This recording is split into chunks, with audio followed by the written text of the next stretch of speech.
AX하고 BX가 어떤 F에서 폴리노미얼이라고 했을 때 AX가 BX를 디바이드하고 BX가 AX를 디바이드하면 AX하고 BX의 경우는 여기에 그 유닛이 곱해져 있는 그런 형태일 수밖에 없죠. 인티저에서는 유닛이 플러스 1과 마이너스 1이 있고 여기에서 fx의 유닛은 f2 엘리먼트, 즉 그 제로다 항식들이 있죠. 제로다 항식. 그러니까 여기에 유닛에 해당하는 그 형태의 곱으로 쓸 수밖에 없어요. 이거 증명은 여러분들이 이거 따라가서 보면 금방 그 체크가 되죠. 왜냐하면 bx가 ax에 나눠진다면 sx 곱하기 ax가 될 거고 AX가 BX로 나눠진다면 TX 곱하기 BX가 될 텐데 그렇다면 이걸 대입하게 되면 TS, SX, 그 다음에 AX 그 다음에 인티그랄 도메인이기 때문에 그 제로 디바이저가 없죠. 그래서 이게 탄수리 가능하다는 얘기예요. 그래서 TX 곱하기 SX가 1이라는 소리인데 이 TX 폴리노미얼 디그리를 따져보면 폴리노미얼 그 좌변에 해당하는 디그리가 오른쪽에 상수가 되고 있으니까 디그리가 제로. 그러니까 두 개 곱한 다항식의 디그리가 제로라는 얘기는 이것도 상수라 되고 이것도 상수일 수밖에 없죠. 그래서 tx는 알파, sx는 어떤 베타 두 개 곱하면 1이 되는 이 관계 때문에 그러니까 알파하고 베타는 그 각각 그 필드 엘리먼트가 돼야 되겠죠. 그래서 쉽게 증명해 드릴게요. 그 다음에 이제 마찬가지로 그 가장 중요한 것 중에 하나가 폴리노미얼의 디비전 알고리즘이 성립한다는 얘기죠. 두 개의 다항식이 있다고 한다면 AX를 BX로 나누는 QX 그 다음에 나머지 RX가 이제 존재하는데 여기서 이제 RX에 대한 조건이 제로이든지 아니면 이거의 디그리가 BX보다 스트릭트리 작든지 둘 중에 하나. 여기서 왜 제로를 구분하냐면 제로에 해당하는 디그리는 마이너스 1으로 보고 있기 때문에 그렇죠. 그러니까 여러분들 그 이그지스턴스 한 거는 실제로 두 개의 다항식이 주어지면 계속 나눠보면 되게 가능하죠. 그 다음에 유니크리스는 두 개의 그 AX가 BX로 나눴을 때 몫이 Q1인 경우와 R1인 경우도 존재하고 몫이 Q2하고 R2인 경우는 존재할 텐데 그러면 이제 서로 그 R1 마이너스 R 이거 서로 빼버리면 BX에다가 어떤 형태가 되는데 문제는 이쪽의 디그리 그 좌변의 디그리는 이가 절대 B보다 클 수가 없죠. 근데 우변의 디그리는 어떤 BX에다가 어떤 형태가 곱해지기 때문에 디그리가 무조건 BX보다 크거나 같게 되죠. 그러니까 결국은 디그리가 서로 다른 게 같다는 얘기는 이쪽에 제로일 수밖에 없는 거죠. 제로라야 문제가 해결이 되는 거죠. 이 모순이 해결이 되는 거죠. 그래서 그렇게 하다 보면 R1하고 R2가 같아질 수밖에 없고 Q1하고 Q2가 같아질 수밖에 없어요. 자, 그래서 우리가 통상적으로 AX equal BQX, BX를 나누니까 QX 플러스 RX가 된다는 얘기는 이걸 가만히 들여다보면, 만약에 주어진 다항식을 그 BX로 모듈을 취하게 되면, 이 RX는, 그 AX는 RX와 같다는 뜻이 될 거고요. 이게. 그러니까 AX를 BX로 나눈 BX의 배수 부분을 솎아버리면 RX로 나머지로 이렇게 같은 놈으로 취급할 수 있다는 얘기입니다. 그러니까 모듈로 BX의 배수들만큼 빼버린다고 생각하면 AX하고 RX는 같은 놈이다. 그렇게 하는 거와 같은 놈이에요. 자, 그래서 결국에 우리가 모듈로 BX라는 그 형태로 에디션을 정의를 하고 그 다음에 멀티플리케이션을 정의를 하게 되면 BX 이 다항식들의 집합 F에서 정의되는 다항식의 집합을 BX의 배수로 도망내는 거죠. 이렇게 도망내면 거기에 엘리먼트들은 거기에 있는 엘리먼트들은 실제적으로 어떤 다항식에다가 BX의 배수들의 집합 이런 형태로 표현이 될 텐데 아니면 이제 그 모듈로 이렇게 했다는 얘기는 BX의 배수니까 모듈로 취하게 되면 그냥 fx 자신이 되겠죠. 그 바로 이런 형태. 그렇게 돼서 저런 것들의 집합이 다시 링 구조를 만들어요. 그래서 링인데 커뮤터티브 링이 유니티가 되고 저러한 링을 우리는 나눴다. 그래서 팩토링 또는 쿼션트 링이다. 나는 나머지 몫에 해당하는 거다. 그런 의미로 이제 불게 되는데, 우리가 통상적으로 인티그럴 도메인 R이 있다고 쳤을 때, 그걸 뭐 인티그럴 도메인이 아니까지 안 가더라도 링이라고 했을 때, 최소한 커뮤테이블 링이지 유니티 뭐 그런 정도는 돼야 되겠죠. 그게 이제 유클리디안 링이 된다, 또는 인티그럴 도메인인 경우는 유클리디안 도메인이 된다는 뜻은 바로 유클리디안 그 밸류에이션, 그러니까 유클리디안 밸류에이션 또는 디스크리트 밸류에이션이라고 하는 파이라는 함수가 존재해서 넌제로 엘리먼트들에 대해서 정수가 매핑되는 그런 게 존재하게 돼요. 즉 여기에서는 A라는 엘리먼트가 있으면 절대값, 여기에서는 PX가 있으면 디그리라는 함수가 그 역할을 하죠. 자, 그래서 그러한 그 성질은 어떤 A에다가 다른 엘리먼트를 곱했을 때 파이의 값은 절대 네버 디크리징 한다. 넌 디크리징 한다는 얘기죠. 여러분들 디그리 함수 관계 따져본다든가 아니면 이 앱솔루트 펑션을 따져본다라고 하는 절대값의 크기를 생각해보면 항상 이런 관계가 성립하죠.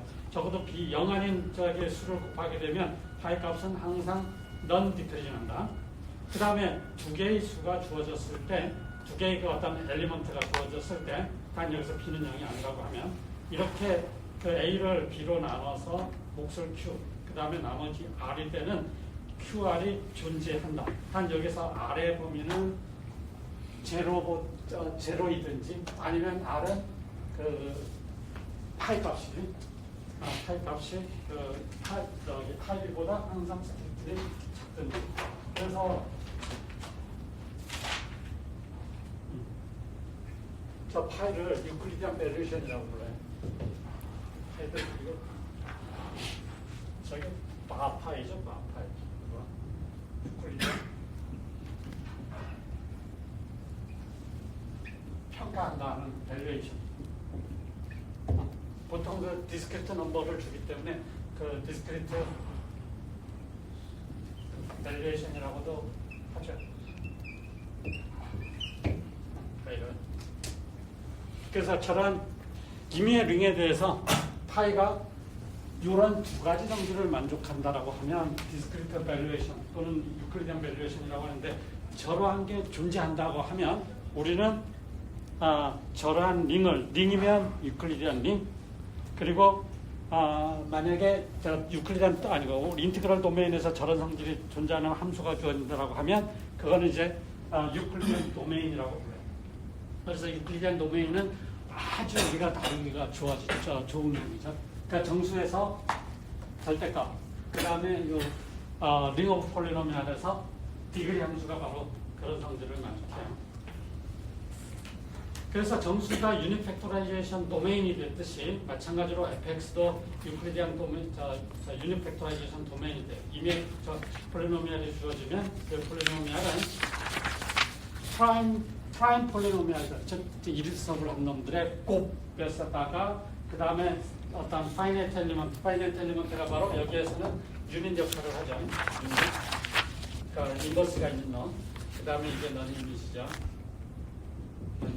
그 다음에 넌 유닛 속에 여기에 일일섭을 한 놈들이 존재하고 또는 프라임들이 존재하겠죠. 근데 UFD나 아니면 일반적으로 유클리디안 도메인이면 자동적으로 그 프라임하고 일일섭은 실제로 같죠. 자, 이런 성질들이 있는데, 그러니까 여러분들이 유니팩토라이제이션 여러분 이미의 폴리노미얼이 이루어지면 프라임 폴리노미얼들의 곱, 즉 인수분해가 가능한다. 여러분들이 흔히 알고 있는 리얼 넘버상에서 폴리노미얼은 인수분해 작은 차수의 다항식들의 곱으로 표현이 가능하다. 바로 그 얘기가 지금 제너럴하게 이런 표현이에요. 뭐 컴플렉스 넘버 상에서의 임의의 폴리노미얼은 어떻게 인수분해가 돼요? 홍은의 컴플렉스 넘버들, 그러니까 복소계수 다항식, n차의 복소계수 다항식이 주어지면 그거는 어떻게 복소계수에서 어떻게 인수분해되나?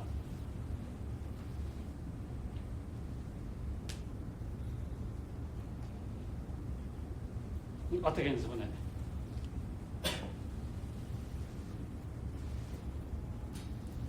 실계수 다항식이죠. 실계수 다항식은 그 실계수 위에서 그 실계수를 갖는 그 다항식들의 그 형태로 인수분해 한다고 했을 때 인수분해가 어떻게 될까요? 예를 들어서 5차 다항식, 5차의 저 실계수 다항식이 주어지면 그걸 임의로 인수분해하면 어떻게 될까요? 거기 문 좀 닫을래? 뭐 여러분들 거의 깡통 수준이네. 아무것도 모르네. 알아? 어? 오케이, 상수가 유닛이고.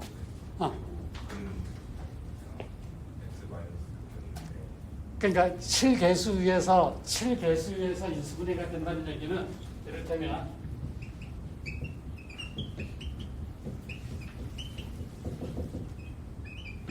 이렇게 인수분해가 된다는 얘기는 이런 PIX들이 이게 오버가 아니라는 얘기는 여기에 곱해지는 것들이 전부 다 PIX가 어디에 의해서 돼야 되냐면 리얼 넘버 상의 개수를 갖는 다항식으로 표현이 돼야 돼요.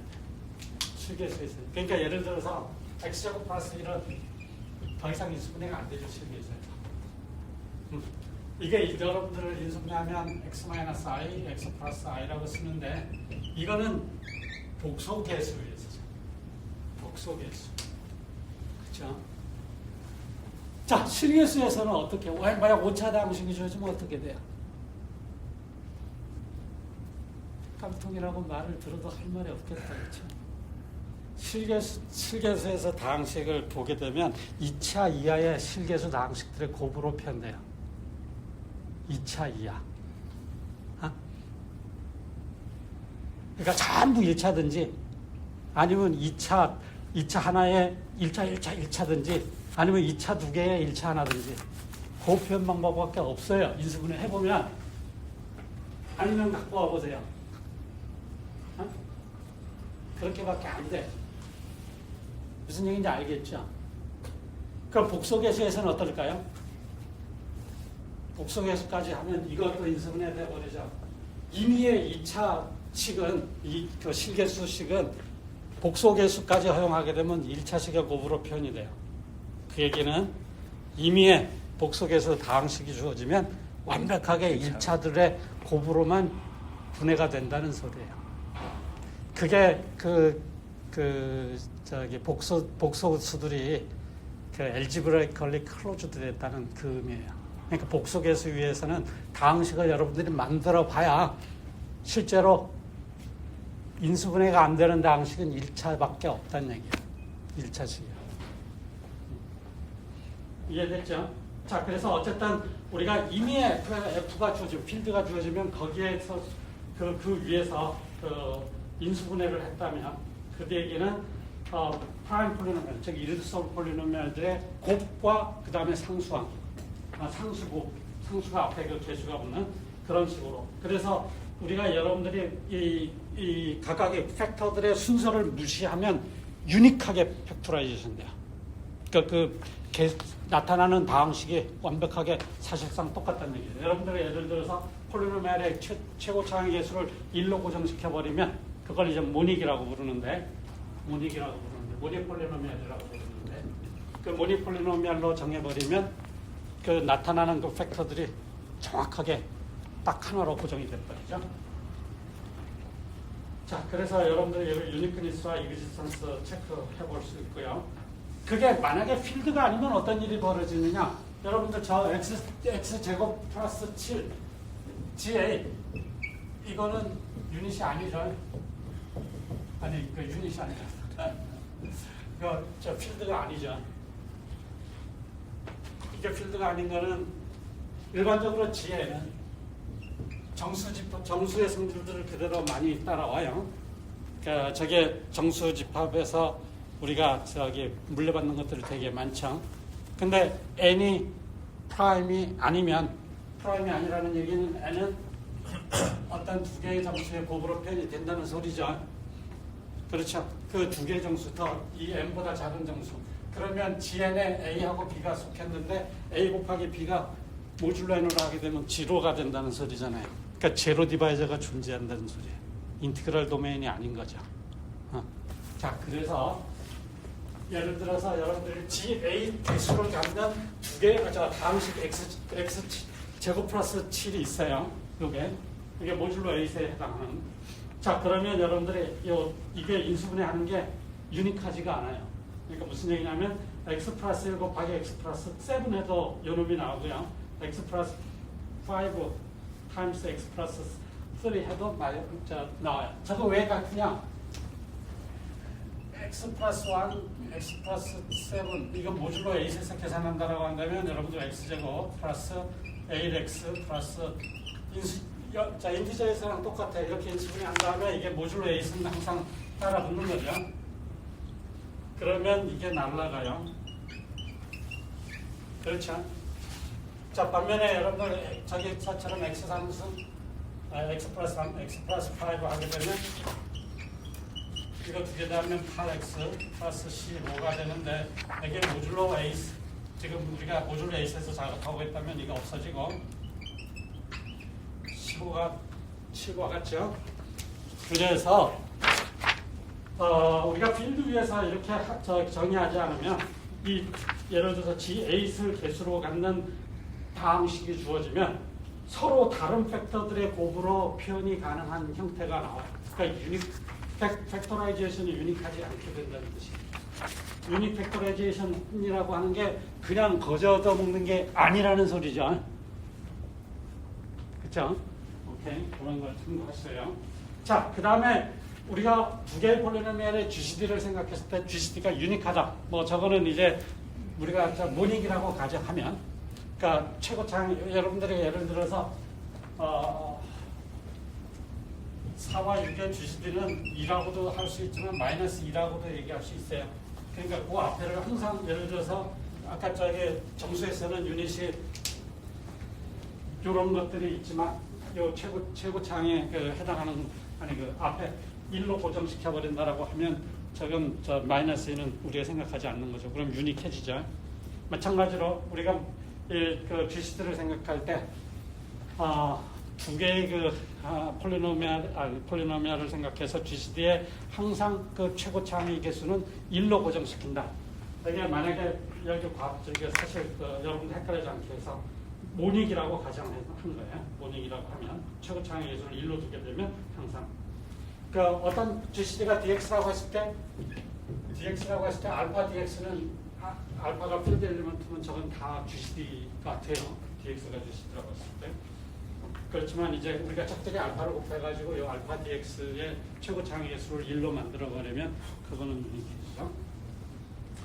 자, 디비전 알고리즘이 존재하기 때문에 우리는 폴리노미알에 그 두 개의 폴리노미알이 주어졌을 때 두 개의 폴리노미알의 그 GCD를 구하는 게 이피션트하게 계산이 가능해요. 그 정수에서 똑같죠. 자, AX하고 BX가 있다고 칩시다. 편의상 AX의 디그리가 BX의 디그리보다 크거나 같다 라고 하면 우리는 AX를 BX로 나눠서 첫 번째 나눗셈을 시행하는 거예요. 그러니까 요 완이 그 첫 번째 나눗셈을 시행한다 하는 의미죠. 그래서 AX를 BX로 나누면 목 Q와 그 다음에 나머지 R아. 이때 우리 R아는 제로이든지 아니면 디그리가 BX의 디그리보다 작든지 그렇게 조건을 준 거죠. 그 다음에 이제 이 R1X가 0이 아니었다라고 한다면 우리는 BX를 또 R1으로 나눠가지고 목 Q2 두 번째 디비전을 시행하는 거죠. 그 다음에 나머지를 R2X. 그래서 두 번째 스텝을 한 거고요. 그 다음에 또 R2X가 제로가 아니라고 한다면 우리는 R2X로 그 R1X를 나누면 되겠죠. 그러면 이제 또 세 번째 스텝. 그래서 쭉 그 매 스텝을 하는 거예요. 그러면 우리는 이 디그리가 점점 감소한다는 걸 알 수 있죠. 그러니까 이 BX의 디그리가 파이나이트한 넘버니까 파이나이트 스텝 안에 이 나머지가 제로로 떨어질 거예요. 그리고 최종적으로 여기 만약에 어떤 상수였다라고 하면 상수는 유닛이기 때문에 임의의 그 다항식을 다 나누어 버리죠. 그래서 궁극적으로 여기에 그 제로가 되는 상황이 발생해요. 자, 그래서 예를 들어서 n 플러스 1번째 나눗셈에서 만약에 그 나머지가 제로였다라고 하면 그때 바로 RMX가 AX와 BX의 GCD가 되더라 하는 얘기죠. 이게 우리 정수에서랑 똑같죠. 그래서 이 두 개는 완벽하게 사실은 거의 그 비슷한 성질을 그대로 유지해요. 자, 그래서 정수에서 마찬가지로 두 개의 폴리노미얼이 있어가지고 두 개의 폴리노미얼의 GCD라고 한다면 우리는 그 GCD는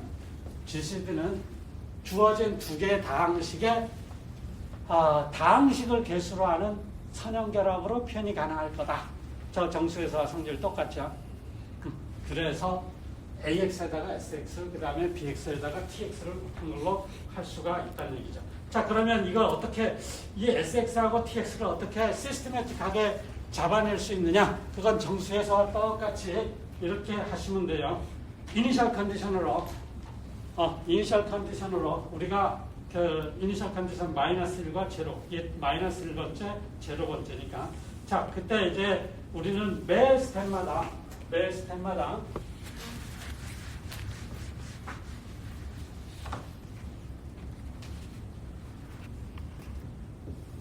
RIX는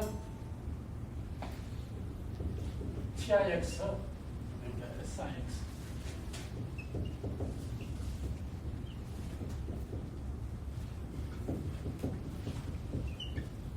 이렇게 요 모든 스텝마다 요 관계가 주어지도록 만든 거예요. 그러니까 처음에 -1번째 스텝에서는 S에 해당하는 게 1, 그 다음에 T에 해당하는 게 0면 그 -1의 이 R-1은 AX니까 요거 두 개 선형결합으로 하면 표현될 거고, 그 다음에 0, 1을 선택하면 BX가 표현되겠죠. 이니셜 컨디션을 어떻게 세팅하는지 알겠죠? 바로 요 관계가 되도록 성립하는 거예요. 그러면 우리는 모든 스텝에 대해서 이 관계가 성립되도록 할 거고, 리커전은 어떻게? 그 다음에 이제 I call 1, 2, 3에서부터 이 나머지 RIX는 어떻게? 그 RIX를 기준으로 보게 되면 전전의 값을 전의 값으로 나눈 나머지가 현재 RI가 되는 거죠. 그래서 전값으로 나눠서 몫을 QIX라고 했을 때 나머지를 우리가 RIX라고 두겠다는 거죠. 자, RIX가 저렇게 리커전식으로 돌아간다면 나머지 SI, TI도 똑같은 폼인데 RI 대신에 SI로, RI 대신에 TI로 바꿔치기 하면 바로 업데이트식이 나오더라는 얘기죠.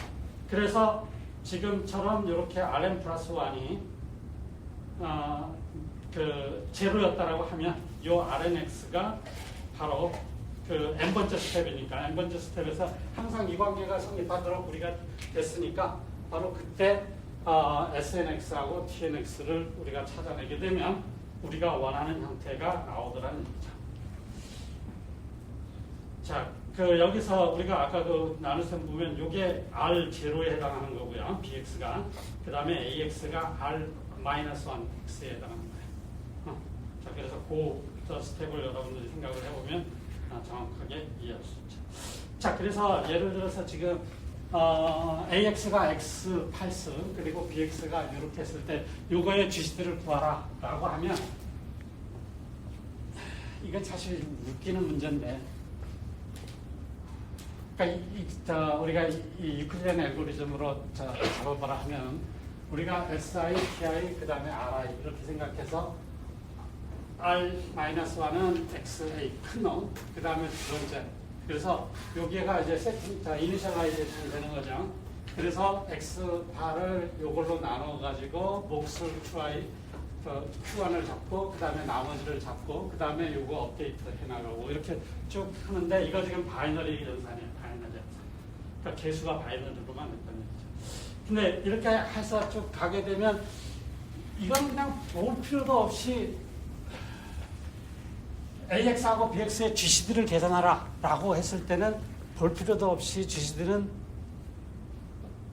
얼마라는 거 보이나요? 1. 물론 여기에서 나머지가 여기 1이고 그 다음에 저기 우리가 요 X 플러스 1을 1로 나누면 그대로 나머지가 제로겠죠.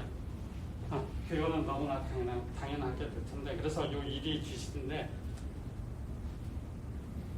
뭐 이런 작업하지 않고서도 이거 GCD가 1이라는 거 어떻게 하나?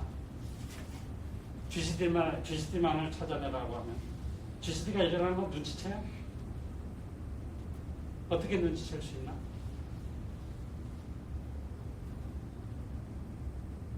건너야 어떻게 눈치챌 수 있나?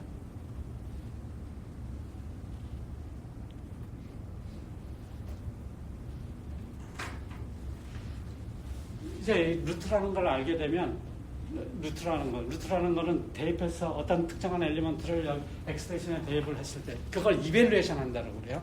이밸루에이션 했을 때 그 값이 제로면 그 이밸루에이션 결과가 제로면 그 대입하는 값을 우리는 루트라고 부르죠.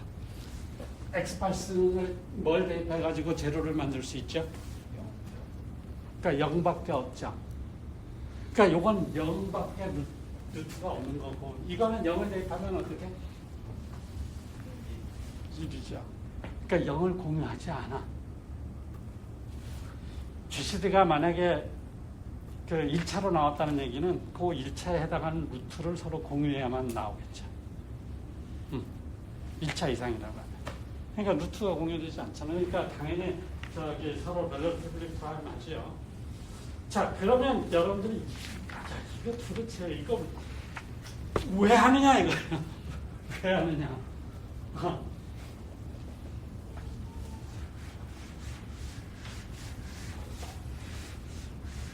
이해할 것 같아요. 이게 유클리단 디비전을 이용해서 그 GCD를 계산하는 일종의 알고리즘인데 이걸 왜 할까요? 왜 하는 것 같아요? 왜 하는 것 같아요? 서로서 폴리노미얼 서로서 그게 왜 코딩에 나타나느냐는 얘기예요. 코딩에 왜 코딩 공부할 때 저는 쓸데없는 저 유클리드의 알고리즘을 공부하고 있냐 이거죠. 이퀴벌런트한 코드를 찾으려. 지원이 왜 그런 거야?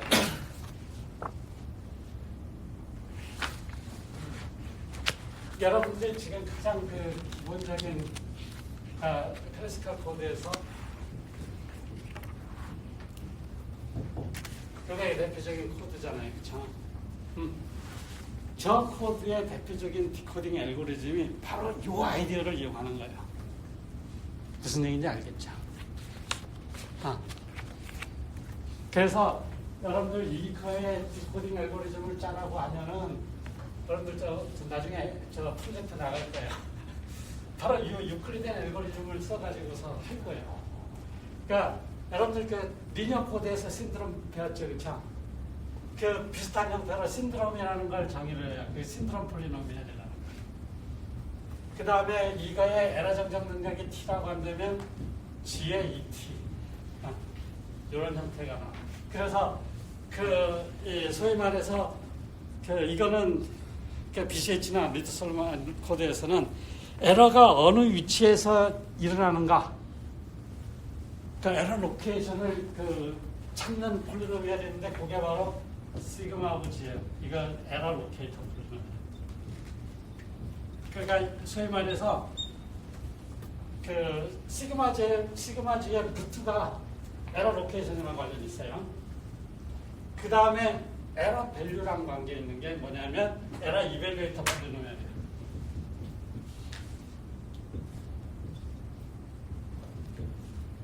에러 이밸루에이터 폴리노미얼. 자, 그래서 신드롬 폴리노미얼,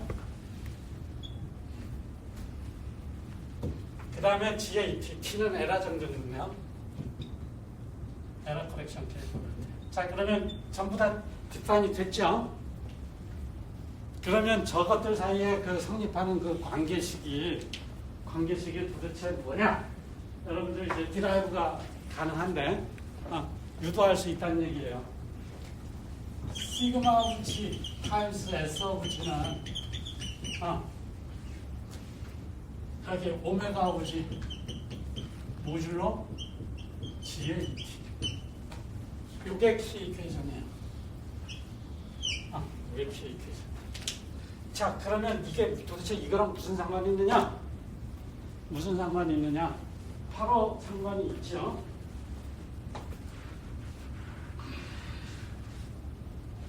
그러니까 어떤 아까 여기 지워버렸는데 어떤 I 번째 스텝에서 보게 되면 SIG 그 다음에 AG 플러스 그 다음에 TIG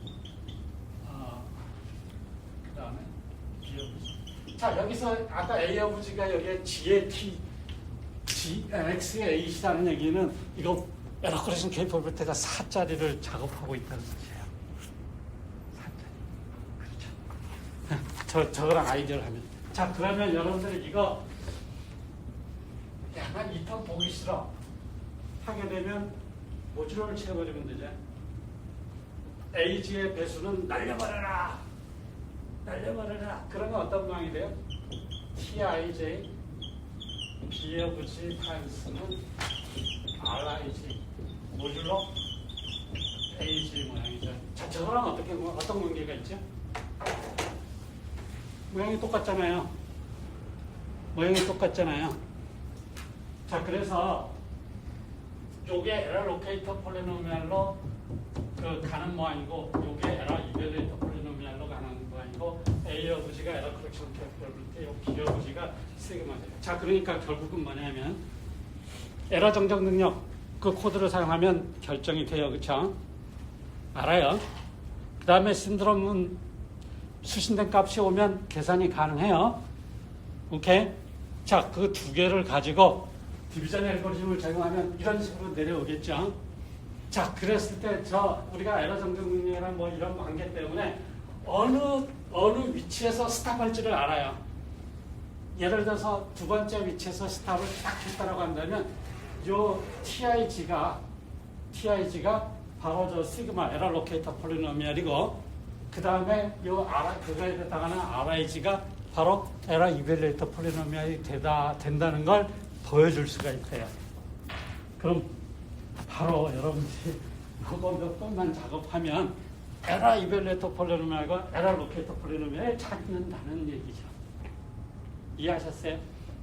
그래서 여러분들이 지금 이 부분을 제가 목청을 막 높이면서 설명하는 이유예요.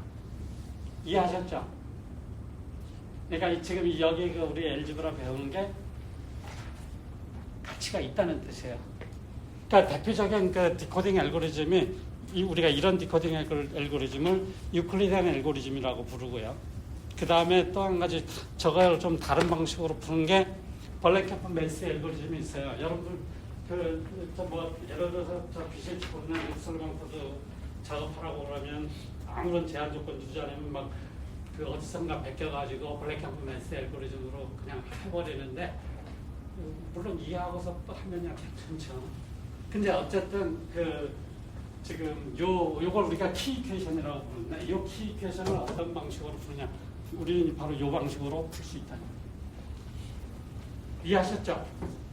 자, 오케이. 자, 어떤 폴리노미알이 주어졌을 때 예를 들어서 베타를 대입해서 베타를 대입한다. 우리가 이밸류에이션 한다는 얘기죠. 예를 들어서 px가 이렇게 주어졌을 때 제로를 대입하면 2가 될 거고요. 2를 대입하면 우리가 f3니까 그러니까 1, 2니까 합해서 6이죠. f3는 모듈로 3 연산이니까 제로가 되죠. 그 다음에 2를 대입하면 2가 나올 거예요. 자, 그래서 요 놈은 5차식인데 2를 근으로 갖죠. 대입해서 제로가 되는 거니까 어떤 필드 엘리먼트를 대입해서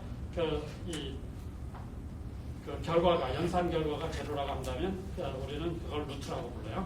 근이다, 제로다 이런 말을 붙인다는 얘기죠. 우리가 리얼 넘버 필드에서 생각을 하게 되면 x 스퀘어 마이너스 1은 플러스 마이너스 1을 루트로 가질 것이고 그렇지만 이제 x제곱 플러스 1은 인수분해가 안 되죠. 그래서 만약 우리가 컴플렉스 넘버까지 확장하게 되면 플러스 마이너스 i가 근이 되죠.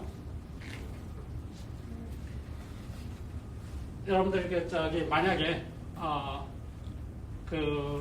리얼 넘버상에서 저 x제곱 플러스 1로 나눈 나머지들을 생각하게 되면 나머지에 해당하는 우리가 리얼 넘버상에서 생각하는 다항식들을 x제곱 플러스 1로 나눈 나머지만을 생각하면 나머지에 해당하는 거는 1차식밖에 안 나타나겠죠.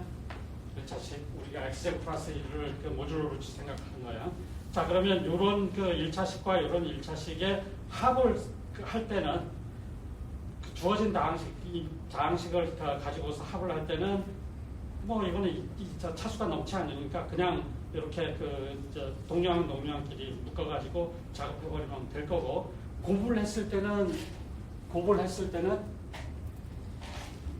그 2차로 나오는 경우가 있죠. 그래서 요 2차 x제곱이 뭐냐면 x제곱 플러스 1로 하게 되면 마이너스 1과 같아요.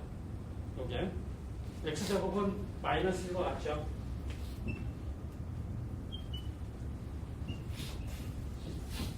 x제곱 플러스 1로 하면 마이너스 1이죠. 그렇죠? 자, 그래서 이걸 대입하게 되면 이 형태가 되는데, 마치 이게 바로 정확하게 여러분들 컴플렉스 넘버의 곱셈이에요. 여러분들 두 개의 컴플렉스 넘버가, 예를 들어서 두 개의 컴플렉스 넘버가 이렇게 있다. x 대신에 i를 생각해도 좋아요. 그러니까 a1 더하기 a2i, ai들은 리얼 넘버, 그 다음에 b1 더하기 b2i 하게 되면 그거 두 개 곱했을 때 이렇게 나오죠. 곱했을 때 이렇게. 그래서 지금 이 작업이 결국에 이 얘기는 무슨 얘기냐면, 우리가 리얼 넘버의 상에서의 실계수 다항식을 x제곱 플러스 1로 나눈, x제곱 플러스 1로 모듈을 취하게 되면 이게 정확하게 여기에서 일어나는 덧셈과 곱셈이 정확하게 컴플렉스 넘버랑 아이소모픽하죠. 아이소모픽. 필드 관점에서 아이소모픽. 그래서 저게 바로 필드 컨스트럭션이에요. 그러니까 우리가 리얼 넘버 상에서 x제곱 플러스 1의 근이 존재하지 않죠. 즉 이리수업을 해요. 그 근을 포함하는 그 새로운 필드를 만들어내는 방법이에요. 그거의 덧셈과 곱셈 연산은 이런 식으로 한다는 얘기죠. 자, 그래서 일단은 조금 더 얘기를 해보면, 어떤 폴리노미얼, 넌제로 폴리노미얼이 있어요. 베타를 근으로 가지면, 베타를 근으로 가질 필요 충분 조건은 x-베타가 그 주어진 다항식의 팩터의 문제야. 이거 뭐 너무 당연하죠. 그 첫 번째 증명은 우리가 px를 x-베타로 나누면 그 몫이 qx고 나머지가 rx인데, 요 rx는 제로이든지 아니면 rx의 차수는 x-베타의 차수보다 작아요. 근데 x-베타가 1차니까 그 rx의 차수는 제로가 되겠죠. 제로. 자, 그런데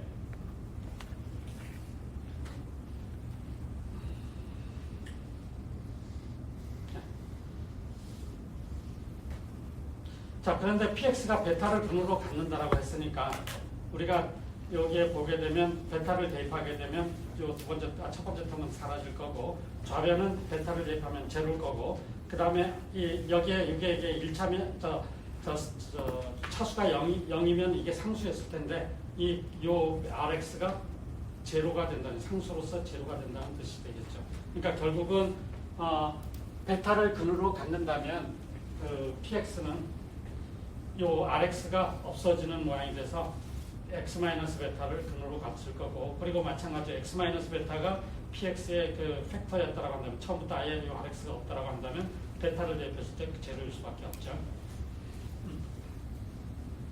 자, 그 다음에 이제 두 번째가 뭐냐면, n차, 우리가 필드에서 n차에 해당하는 다항식은 근이 아무리 많아봐야 n모스트 n, 그러니까 디그리보다 더 가질 수는 없어요.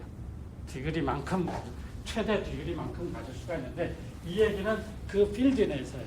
필드 내에서. 아까 우리 x제곱 마이너스 1은 실수에서 정확하게 두 개를 갖죠. 반면에 x제곱 플러스 1은 실수에서는 근을 못 갖죠. 그러니까 어쨌든 제로 개의 개수, 루트가 존재하는데,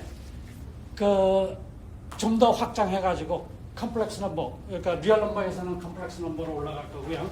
그 다음에 이 위에 파이나이트 필드는 그거의 익스텐션 필드로 올라가게 될 텐데, 익스텐션 필드까지 확장해보면 n차에 해당하는 이 다항식은 무조건 n개의 근을 갖게 돼요. 정확하게 n개의 근을 갖게 돼요. 뭐 이거 여러분들 저 인덕션으로 쭉쭉쭉쭉 정리하면 정리가 될 거예요. 보세요. 자, 그래서 우리가 이제 본격적으로 파이나이트 필드를 어떻게 작업할 것이냐, 어떻게 만들 것이냐, 그걸 이제 살펴보도록 합시다. 여러분들이 정수집합에서 조기에서는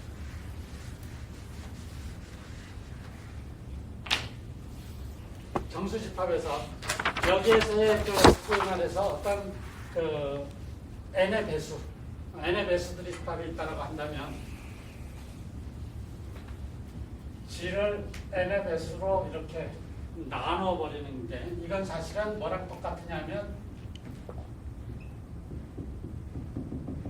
n-1을 에디션은 모듈로 n 에디션하고 그 다음에 곱셈은 모듈로 n 멀티플리케이션을 하는 그놈이랑 똑같아요. 우리 이거를 어떻게 쓰냐면 GN이라고 쓰죠. G. 그러니까 모듈로 n 에디션, 모듈로 n 멀티플리케이션. 자, 그래서 여러분들의 GN이 이게 필드가 되려면 아마 그 1장에서인가 2장에서 처음 시작할 때 배웠죠. if and only if가 n이 프라임이면 돼요. 즉 무슨 얘기냐? 이 n의 배수들의 집합이 아이디얼로 친다고 치면 프라임 아이디얼이면 된다는 얘기죠. 프라임 아이디얼. n이 프라임.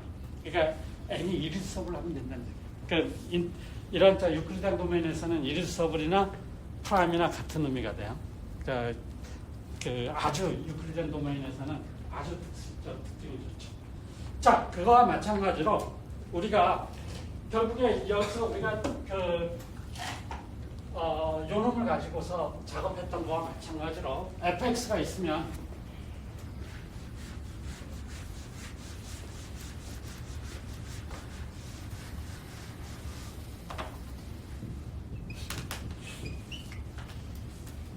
여기 어떤 폴리노미알이 존재해요. 그러니까 F에서 정해지는 폴리노미알. 그거를 PX의 배수로 이렇게 잘라버리겠다는 얘기죠. 잘라버리겠다. 그러면 임의의 다항식이 주어졌을 때, fx가 주어졌을 때 그걸 모듈로 px로 표현하겠다.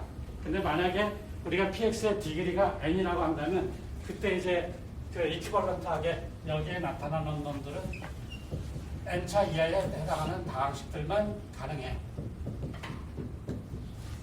pi는 이렇게 써도 무방해요. 이렇게 써도. 단 이제 거기에서 일어나는 덧셈은 n차 이하에 해당. 그러니까 우리가 예를 들어서 px로 나눠버리면 이 나눠지는 다항식들의 차수가 뭐예요? 항상 유니크하게 n-1차 이하에 해당하는 다항식으로 제한할 수가 있죠. 그렇게 제한한 나머지 값들만 쓰겠다는 얘기예요. 나머지 값들, 나머지 다항식만.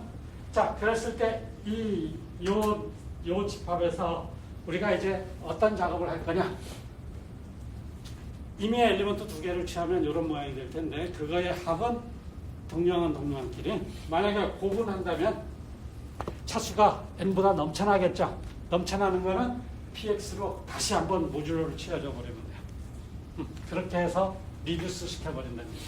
자, 그러면 이러한 에디션과 저러한 멀티플리케이션에 대해서 이 놈은 우리가 노테이션을 이렇게 쓴 거죠. 저 놈은 다시 링이 되죠. 링이 된다는 얘기예요. 커뮤터티브 링이 돼요. 커뮤터티브 링 위드 유니티가 돼요. 커뮤터티브 링 위드 유니티. 여기 지금 그게 바로 세럼 테니스예요. 여러분들 그러니까 링의 액션들을 다 할 수 있다는 얘기죠. 자, 그래서 우리는 바로 이 노테이션, 요거 px의 배수로 자르고 있다는 뜻이에요. 요거 괄호 안에 px의 배수라는 뜻이에요. 자, fx를 px의 배수로 모듈로를 취한 요 링은 우리가 뭐라고 부르냐면 원래는 fx는 링 오브 폴리노미알이죠. 근데 px의 배수들로 잘라버리고 있으니까 그 모듈로 px 이 말이 더 돼요. 모듈로 px 그 over r. 자, 예를 들어서 우리가 바이너리에서 살펴봅시다. x3승 플러스 px가 x3승 플러스 1이라고 해봐요. 그러면 여러분들이 바이너리 코에피션트를 갖는 폴리노미알들 중에서 X함수 플러스 1로 리듀스 시켜버리면 그걸로 나누어가지고 나머지로만 쓰면 2차 이하에 해당하는 다항식들만이 쫙 나타날 거예요. 그게 정확히 몇 개냐? 상수항 2가지 초이스, 1차항 2가지 초이스, 2차항 2가지 초이스. 그러면 8개밖에 안 나타나요. 간단해지죠? 자, 그 8개가 여기에 속하는 엘리먼트들을 이제 가지고서 만약에 덧셈은 이제 너무 당연하겠죠? 덧셈은 3차를 넘는 게 없으니까 리듀스 할 필요도 없어요. 근데 곱셈은 어떻게 하느냐? 예를 들어서 x제곱하고 x제곱 플러스 1이 여기 원소잖아요. 자, 그 두 개를 곱하게 되면 4승 플러스 x제곱이니까 x3승 플러스 1로 모듈로를 취해야 되는데 우리가 이걸 x3승 플러스 1로 하게 되면 나머지가 이렇게 되잖아요. 그러면 결국에 x제곱 플러스 x로 쓰겠다는 얘기예요. 곱셈. 자, 그런데 요 x3승 플러스 1로 나누면 만약 그걸로 그 모듈로를 취하는 경우라고 한다면 우리가 그 필드가 되기 위해서는 제로 디바이저가 없어야 되는데 분명히 이건 넌제로 엘리먼트죠. 이건 넌제로 엘리먼트죠. 곱했더니 쭉 해서 x 함수 플러스 1이 되네요. 우리가 이 바이너리 코에피션트이기 때문에 그래요. 그러면 x 함수 플러스 1로 나눠버리면 제로가 나오잖아요. 저기서 제로는 분명히 요 셋에서 제로는 이미 덧셈에 대한 항동원이었겠죠. 1은 곱셈에 대한 항동원이었을 거고. 자, 그래서 넌제로 폴리노미알을 곱해가지고 제로가 만들어져요. 마치 Gn에서 n이 만약에 6이라고 한다면 G6에서 여기에서 보면 2 곱하기 3은 제로, 모듈로 6. 바로 이런 현상과 똑같죠. 맞죠? 바로 6가 프라임이 아니기 때문에 그렇거든요. 마찬가지로 여기 x3승 플러스 1이 프라임이 아니기 때문에 실제로 x3승 플러스 1을 여러분들 이거 인수분해하면 어떻게 되죠? A 플러스 좀 많이 했겠죠? 이렇게 맞나요? 여기가 마이너스 붙어야 되겠죠? 맞아요? 여기 마이너스면 여기가 마이너스고 여기가 플러스. 맞아요? 자, 그러니까 저기 x3승 플러스 1은 원래 인수분해하면 x 플러스 1 곱하기 x제곱 마이너스 x 플러스 1이라고 돼요. 근데 우리가 모듈로 2에서는 마이너스는 플러스는 똑같죠. 그래서 이거 전개해서 보면 이런 형태가 되는데 여기서 x제곱 만나면 같은 놈끼리 만나면 무조건 죽어버려요. 그쵸? 모듈로 2 하니까 2라는 거는 제로에 해당돼서 그래서 그 실제로 요 놈이 x3승 플러스 1의 인수분해가 돼요. F2에서는. 자, 그러니까 x3승 플러스 1이 두 개의 작은 차수에 해당하는 다항식의 곱으로 표현된다. 프라임이 아닌 거죠. 즉 이리수서블이 아닌 거죠. 이리수서블 해야 프라임인 거예요. 더 인수분해가 되지 않아요.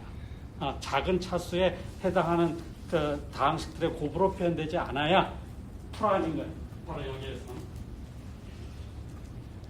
자, 그래서 우리가 일반적으로 보게 되면 진짜 그러면 언제 저게 필드가 되느냐? 바로 여기에서처럼 똑같이 요놈이 프라임이 되려면 요놈이 필드가 되려면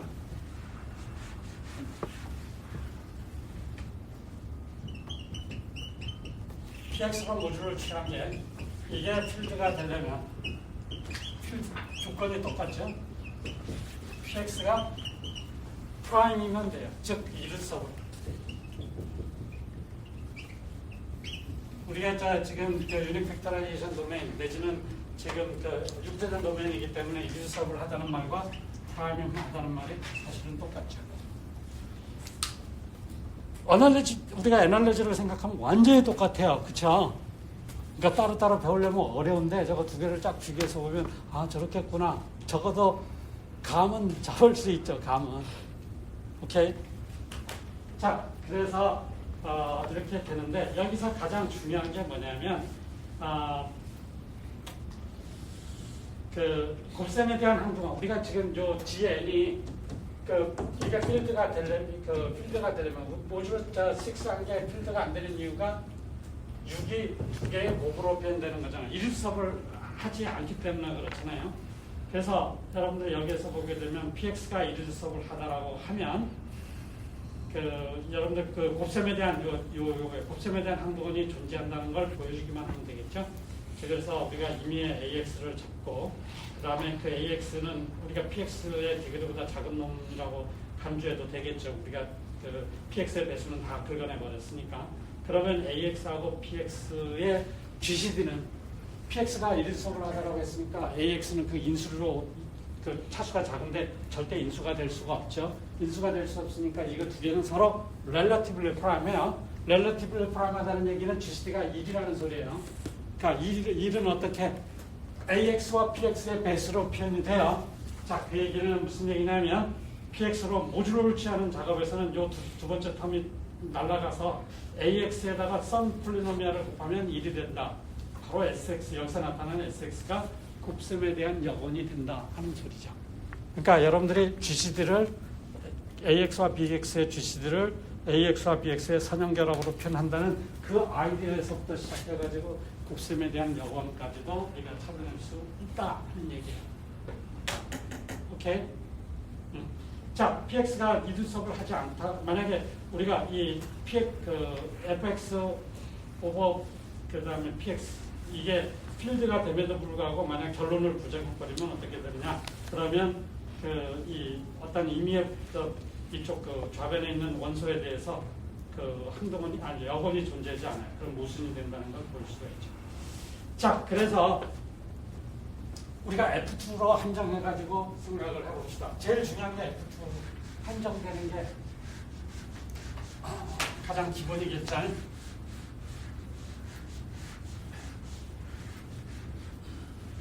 자, 그래서 뭐 아주 엄격하게 증명하지는 않았지만 일수업을 우리가 생각하는 fx에서는 그러니까 링 오브 폴리노미얼에서는 일수업을 하다는 말과 프라임이 같은 말이라고 생각하시면 되겠어요. 그걸 이제 구분하려면 조금 여러분들이 고민을 해야 되지만 실제 결과로 보면 같은 놈이니까.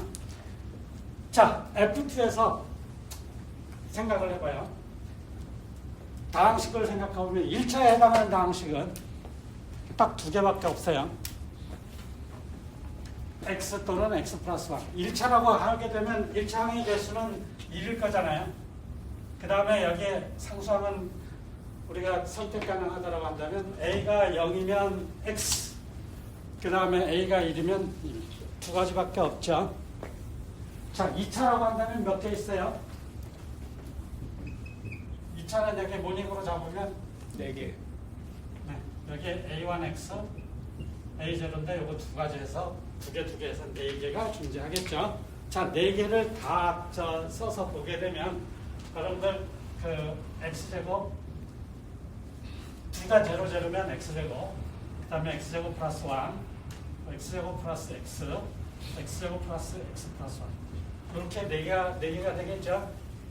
자, X제곱은 어떻게 되나요? X 곱하기 X 인수분해가 되고 있죠. 그러니까 리드 수업을 하지 이리드 수업을 하지 않다는 얘기예요. 자, 요놈은 이거는 여러분들이 요거랑 똑같아요. 왜냐하면 이거 정리하는 거 다 알죠? 요놈이 날아가기 때문에. 그렇죠? 그러니까 매직이 일어나요. 자, 요놈은 이렇게. 이놈은 어떻게 될까요? 자, 아까 여러분들이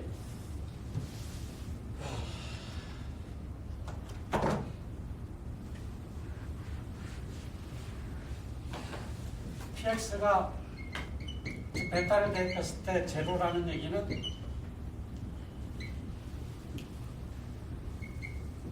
이거와 동치예요. X-베타를 대입했을 때 X-베타가 px를 나눠 떨어뜨린다. 그쵸? 자, 여러분들이 x제곱 플러스 x 플러스 1을 가지고서 x제곱 플러스 x 플러스 1을 가지고서 그게 인수분해가 된다라고 하면 1차식, 즉 x하고 x 플러스 1밖에 없잖아요. x 또는 x 플러스 1을 팩터로 가질 수밖에 없어요. 자, 그런데 뭐냐면 우리가 제로를 대입했을 때 제로 대입하면 얼마죠? 1이잖아요. 제로를 대입했을 때 1이 됐다는 얘기는 x라는 인수를 px는 못 갖는다는 소리죠. 나눠 떨어지지 않는다는 얘기예요. 지금 이 스테이트먼트를 그대로 적용하고 있어요. 스테이트먼트만 알고 있고 적용을 못하면 그건 거의 뭐 난 놓고 기억자를 모르는 거와 똑같죠. 맞죠? 자, 그 다음에 P 오브 2를 대입하면 어떻게 되나요? 111이죠. 자, 바이너리에서는 이건 1이에요. 그렇죠? 이것도 0이 아니네요. 그러니까 x 플러스 1로 인수분해가 안 돼요. 나눠 떨어뜨리지. 자, 그러니까 2차에 해당하는 방식이 인수분해가 된다는 얘기는 1차, 2차 곱밖에 없거든요. 근데 x라는 인수도 못 갖고 x 플러스 1도 못 가지면 절대 1차, 1차의 곱으로 나눠지지 않겠죠. 맞아요. 개연이 이해됐어? 오케이. 자, 그래서 우리는 요 놈은 x제곱 플러스 x 플러스 1은 예리드섭을 보려는 겁니다. 자, 그러면 이제 3차를 한번 연습해 볼까요? 자, 3차를 생각하게 되면 이제 2차에서는 A2가 있고 X3승 8개가 있겠죠. 그래서 8개를 분리해보면 3차는 아니 우리 그 전에 2차를 보게 되면 요놈들은 1차의 곱으로 되는 거 X하고 X 플러스 X를 2번 뽑으면 요놈 한 번, 요놈 한 번 뽑으면 요 밑에 거 요놈을 2번 뽑으면 가운데 거. 그러니까 사실 X 플러스 1로 만들 수 있는 조합이 다 여기 다 나타나죠. 자, 그러면 3차에서는 어떻게 될까요? 3차는 1차, 만약 인수분해가 되는 거는 1차. 그렇죠? 그 다음에 2차 플러스 1차. 요거밖에 없죠. 자, 그러면 여러분들이 저기 인수분해가 되는 건 요 세 개의 조합으로 3차를 만들 수 있는 거 다 하면 이게 나오게 되겠죠. 그래. 이게 목이 다 쉰다. 이해되죠? 그러니까 저 조합으로 만들 수 없는 딱 2가지가 존재해요. 실제로 요거 2개. 그거 일서브린 거 어떻게 하느냐? 여러분들이 3차로 인수분해가 된다는 얘기는 1차나 2차 곱하기 1차 그 2가지 방법밖에 없죠. 이거 뭐 순서 바꾸는 건 뭐 의미가 없는 거니까. 맞아요. 그럼 어느 경우에나 인수분해가 된다는 얘기는 1차가 있다는 뜻이죠. 그러니까 3차가 인수분해가 된다는 얘기는 제로를 근으로 갖든지 아니면 2를 근으로 가져야 되는 거죠. 그러니까 제로를 근으로 가지려면 상수항이 0이면 안 돼요. 상수항이 0 아니면 안 돼요. 그러니까 만약에 이렇게 1이 있다는 얘기는 x라는 근을 가질 때 x를 이 팩터로 가질 수가 없다는 얘기죠. 자, 그 다음에 그러니까 결국에 저 2개는 이 x 이퀄 제로를 근으로 못 갖고요. 그 다음에 x 이퀄 2를 근으로 가지려면 이거 2를 대입했을 때 여기서도 1 나오고 여기서도 1 나오고 여기서도 1 나오죠. 그러니까 텀의 개수가 2를 대입했을 때 2를 대입하면 텀의 개수만큼 나오죠. 바이너리에서. 그러니까 텀의 개수가 짝수가 되면 어떻게 돼요? 모듈로 2 해가지고 제로가 될 것이고 홀수가 된다면 뭐예요? 제로가 안 되겠죠. 그래서 여기서 여러분들이 보게 되면 상수항이 0인 놈 일단 다 요거 저 3개가 있겠죠. 그 다음에 상수항이 0이 아닌 놈 중에서는 텀의 개수가 뭐야? 짝수인 놈. 그거에 해당하지 않는 놈이 이거 딱 두 개밖에 없어요. 그래서 저 두 개가 일리서블하다는 얘기죠. 이거 괜찮은 체크 방법이죠. 자, 그러면 한번 4차로 올라가 볼까요? 여기 4차가 없는데. 이런 호목을 착착 내면 4차, 5차, 6차, 한 10차까지 구분해봐라. 딱 그러면 어때요? 재밌겠죠? 자, 4차가 되려면 여러분들 이게 소위 말해서 주어진 정수를, 주어진 그 자연수를 그거보다 작은 자연수들의 합으로 표현해봐라. 그 표현 방법이 도대체 몇 개 있느냐 하는 문제로 되는데, 제가 리니어 알지브라 가르칠 때 그 얘기 했던 적이 있어요. 홍은혜, 뭘 가르칠 때 내가 그 얘기를 했었지? 나한테 들었잖아. 뭘 가르쳐?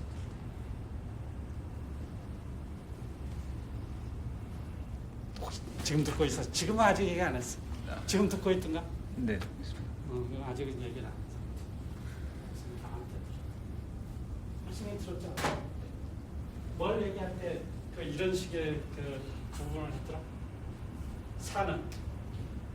사는 만약에 일수분해가 된다면 이렇게,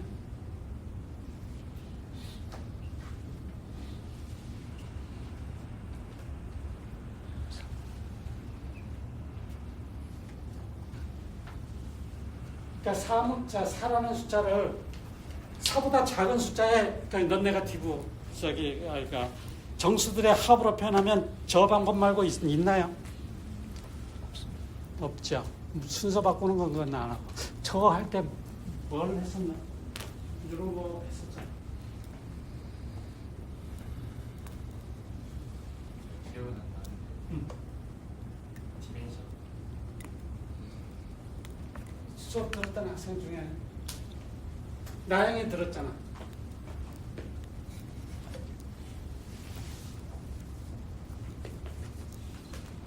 지원이도 들었잖아. 지금 듣고 있어? 그때 듣다가 포기했었나? 아닌가? 아이고야. 뭐 얘기해도 그걸 또 다 까먹어버리네. 저게 그 유명한 그 라마누잔이 저거 증명한 거거든요. 소위 말해서 n이라는 숫자를 가지고서 n이라는 숫자를 이렇게 파티션의 개수가 도대체 어떻게 되느냐. 그러니까 n을 자기보다 작은 수의 합으로 표현할 수 있는 방법이 있어요. 뭐 여러분들 작은 수에서는 꾸역꾸역 해서 했을 때, 그러니까 이렇게 만약에 정의하게 되면 P2는 되게 자기 자신도 있어요. 자기 자신. 그 다음에 자기 자신도 있으니까 우리가 생각을 해서 보면 P2는 2하고 1 플러스 1이니까 2, P3는 3, P4는 4가 아니라 5가 되죠. 뭐 이런 식으로 해서 이거 쭉쭉쭉쭉 나갔을 때 저 숫자가 n이 무한대로 가면 어떤 식으로 갈 것이냐, 그런 얘기죠. 여러분들은 전혀 관심이 없어요. 재미도 없고. 그게 아주 수학의 역사에서 보면 굉장히 유명한 라마누잔이라는 라마누잔이라는 사람 이름 들어본 것 같아요. 여러분들 영화 좋아하죠? 나 영화 보는 거 좋아하는 사람 뭐 특수할 필요 없다. 라마누잔 일대기를 표현한 영화가 있어요. 한번 찾아보면 한번 여러분들 도움이 될 거예요. 영국의 라마누잔은 그 고등교육을 받은 적이 없어요. 그런데 이제 어떤 수학적인 직관이 굉장히 뛰어난 사람이죠. 그래가지고 저 문제를 푼다라고. 자, 이게 무슨 얘기? 저 얘기가 어디서 나오느냐?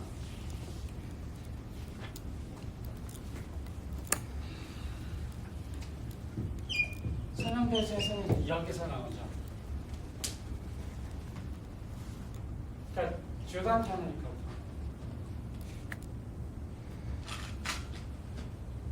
난 들은 거 없어.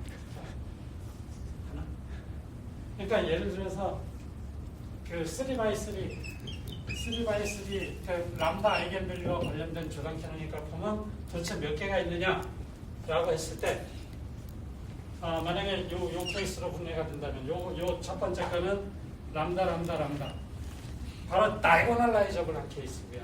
다이고널라이저블한 케이스고요. 그 다음에 요 놈은 람다 1 이게 2 안으로 여기 그 다음에 람다 이렇게 조단 캐논 그래프 되는 놈이고요. 요 놈은 람다 1 0 그 다음에 람다 1 그 다음에 람다 이렇게 돼요. 그러니까 우리가 저 람다라는 아이겐밸류가 주어졌을 때 그 매트릭스가 우리가 3x3 매트릭스가 주어졌을 때 거기 아이겐밸류가 람다를 3중론으로 갖는다라고 하면 그 주어진 매트릭스를 가장 간단하게 표현할 수 있는 서로 사촌간이 있을 거잖아요. 소위 말해서 시밀러한 매트릭스, 닮은 놈.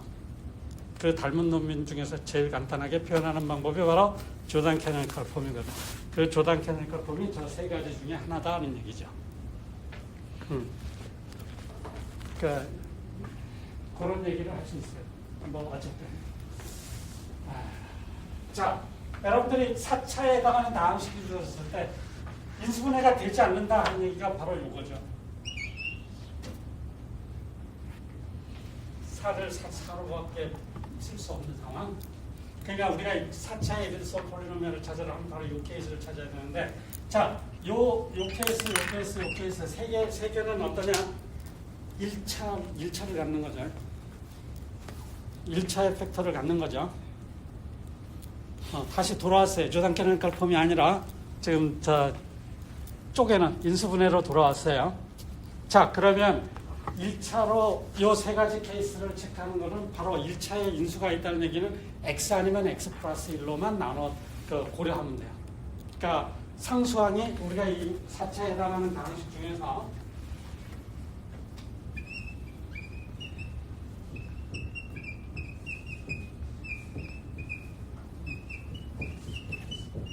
자, 텀이 전체적으로 5개죠. 자, A0가 0이면 무조건 1차식으로 나눠 떨어져요. 그 다음에 텀의 개수가 짝수면 x 플러스 1의 인수를 갖게 돼요. 자, 그래서 4차인 경우에 그 룰을 적용하면 쫙 배제되는 케이스들이 쫙 나올 거고요.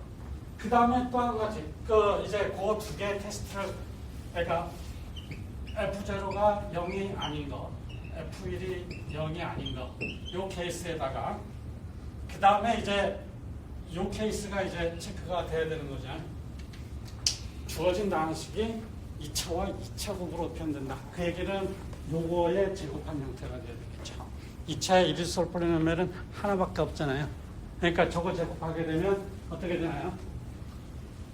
x제곱 플러스 x 플러스 1을 제곱하게 되면 4차는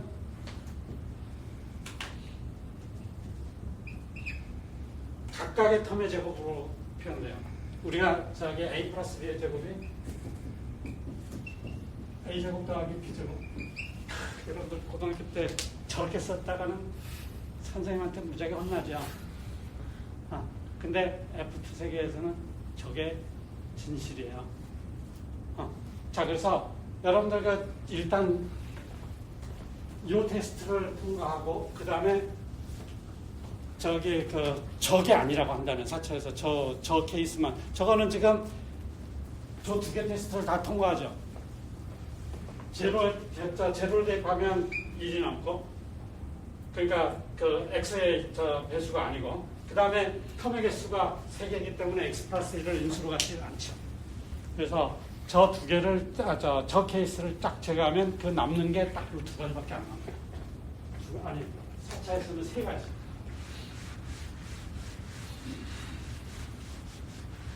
사차에서는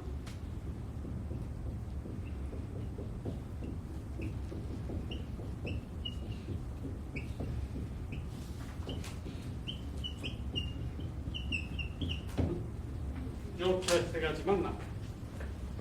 그럼 여러분들 5차, 6차 할 수 있죠. 자, 그래서 이제 이리솔 폴리노미얼이 아이덴티파이 될 거고요. 왜 이르디서블 폴리노미얼이 중요하냐? 바로 이것 때문에 그렇죠.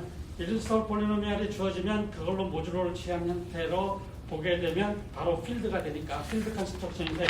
그 필드가 바로 이런 식으로 구성하는 거죠.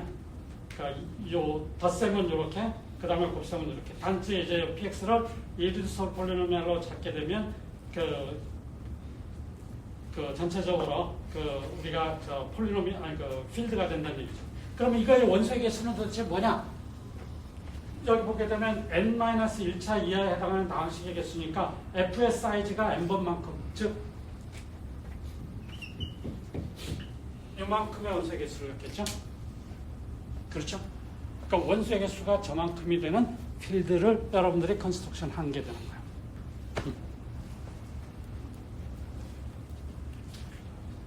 자, 그래서 여러분들이 일단 px를 우리가 폴리노미얼이라고 생각하고요. 그거의 디그리를 m이라고 한다면 fx를 px로 모듈을 취한 놈은 벡터 스페이스도 돼요. 여러분들 폴리노미얼들이 다 이렇게 px로 모듈을 취하면 바로 이런 형태로 쓸 수 있으니까요. 요거는 1, 여기 있는 임의의 원소들은 1, x제곱 해가지고 xn-1의 선형결합으로 표현이 되어 있잖아요. 그렇죠? 그래서 벡터 스페이스가 되기도 하고 우리는 요 놈을 소위 말해서 베이시스 역할을 한다 해서 저게 폴리노미얼 베이시스가 되는 거죠.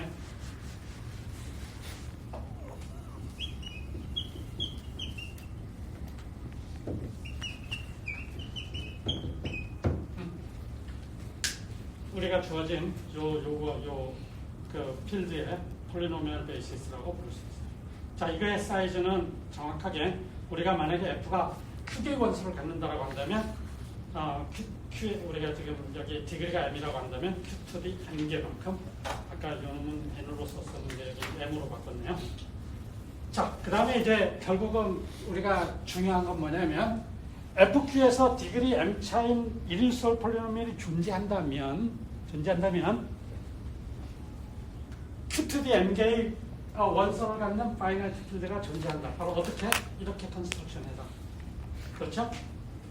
자, 그러니까 여러분들 지금 보게 되면 바이너리에서는 보게 되면 아까 폴리노미얼의 개수, 일일솔 폴리노미얼 개수 2차 하나 있었고 1차에서 2개 있었죠. 1차는 만들어봐야 의미가 없는 거죠. 자, 1차에서 2개, 2차에서 하나, 3차에서 2개, 그 다음에 4차에서 아까 얘기했었던 3개, 5차에서 몇 개일까요? 6차에서 몇 개일까요? 궁금해지잖아. 그러니까 임의의 차수에 대해서 일일솔 폴리노미얼이 존재하느냐에 따라 가지고 만약에 존재한다면 그 차수에 해당하는 그 승만큼, 바로 승만큼 원소의 개수를 갖는 Q to the m개의 원소의 개수를 갖는 파이나이트 필드가 존재할 거라는 얘기죠. 그러니까 이 부분을 우리가 해소할 수만 있다면 참 좋겠다. 그렇죠? 이 부분. 그러니까 임의의 FQ 원소에서 m차의 일일솔 폴리노미얼이 존재한다면 Q to the m개의 원소를 갖는 파이나이트 필드가 존재한다 하는 얘기인데, 자, 이 부분은 언제나 true일까요? 아니면 가끔은 없을까요?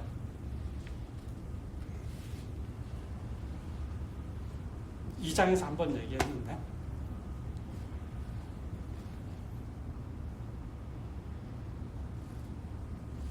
항상 true, 이 부분이 항상 성립해요. 그러니까 무슨 얘기냐면 임의의 포지티브 인티저 m에 대해서 그 m차에 해당하는 이리드솔 폴리노미얼이 항상 존재해요.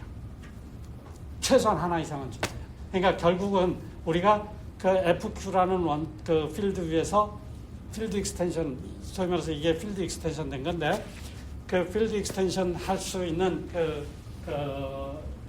이 큐티덴기의 원소를 갖는 그 필드로 우리가 항상 익스텐션 할 수 있어요. 임의의 m에 대해서. 그거에 대해서는 이제 다룰 거고요. 여러분들이 x 큐티덴스 마이너스 x, 요거의 개수가 1하고 마이너스 1이죠. 그 FQ의 원소예요. 마이너스 1은 1에 대한 곱셈에 대한, 1에 대한 1의 덧셈에 대한 항동원이니까요. 자, 그러면 이걸 인수분해하면 어떤 일이 벌어지느냐. 이거 진짜 거의 그 예술이에요. 예술이야. 그러니까 x의 q∗ 마이너스 x를 인수분해를 하게 되면 여러분들 여기 m 있죠? 그 FQ에서 만들 수 있는 우리 생각할 수 있는 모든 모닉 폴리노미알들 중에서 요 차수가 m의 약수가 되는 놈들의 그 이르소 폴리노미알 그것들을 저하고 곱하면 나오라는 얘기죠. 자, 이거 우리가 여기에 대해서 m이 우리가 바이너리 케이스 생각해 봅시다. 그러면 바이너리 그 코에피션트 갖는 이르소 폴리노미알 중에서 2의 차수가 2라고 하면 차수가 2의 약수가 되는 것 1차하고 2차밖에 없죠. 자, 1차가 요거 두 개고요. 2차가 요거잖아요. 그걸 쫙 곱하면 나오라는 얘기죠.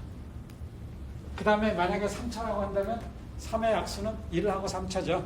그러니까 1차하고 3차 두 개 나오죠. 그 다음에 만약에 4라고 한다면 아까 4의 약수는 1, 2, 4죠. 그렇죠? 1차가 두 개. 그 다음에 2차 하나, 4차가 3개. 정말 놀랍지 않아요? 거의 기절할 정도잖아. xq∗ 마이너스 x를 하게 되면 이렇다는 얘기죠. 그 다음에 더 놀라운 거는 이 xq∗ 마이너스 x의 루트들을, 즉 근들의 집합을 생각하게 되면 그게 정확하게 fq∗ 되더라는 얘기죠. 이거 좀 쉬었다가 우리 3시 반부터